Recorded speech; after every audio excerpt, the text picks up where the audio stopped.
तुम्हाला तेच सांगतो की आता नाटक करायचं नाही, पुन्हा त्या भानगडीत पडायचं नाही. सरकारने, मुख्यमंत्र्यांनी सुद्धा नाही, गृहमंत्र्यांनी नाही, सरकारने त्या भानगडीत पडायचं नाही. तुमच्यामुळं तुमचा तर कार्यक्रम होणारच होणार सरकारचा राज्यातल्या, पण तुमच्यामुळं मोदी साहेबाच्या सरकारला सुद्धा बट्टा लागणार आहे, त्यांचा बट्ट्याबोळ होणार आहे सगळा. कारण हे मराठी आहेत शेवटी. तुम्ही आमच्या आई बहिणीवरती हात टाकला, पुन्हा डबल त्या भानगडीत पडत नाही. काठी सुद्धा डावचायची नाही पोराला, काठी सुद्धा. जाऊ दे हो, कोणाचं नका विचार साहेब, कसल्याला काय किंमत द्यायची, ज्याचं नावच माहित नाही त्याचा प्रश्न विचारला जातो. राज्यामध्ये आज सुव्यवस्था आहे, गृहमंत्री तेच आहेत, त्यांच्याकडेच तो अधिकार आहे. राज्यातली सुव्यवस्था आहे का?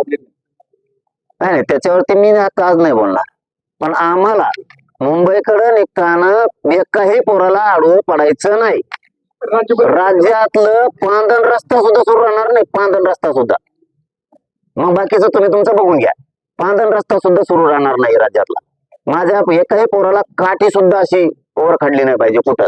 पोलिसांच्या बळावरती मराठ्यांवरती अन्याय अत्याचार करायचा बंद करायचं. आम्ही शांततेत येतोय आणि आम्ही सिद्ध करून दाखवलंय. मुंबईत जाऊन सुद्धा करोडो लोक गेलते, शांततेत गेले, शांततेत वापस आलेत.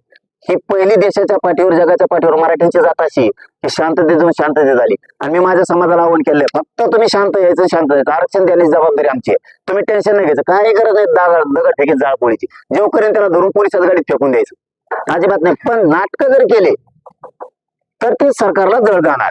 आम्ही शांततेत देणार आहेत, तुम्ही पुढून नाटक करायचं नाही. आता isakal.com आहे देशातील नंबर 1 ची मराठी न्यूज वेबसाईट.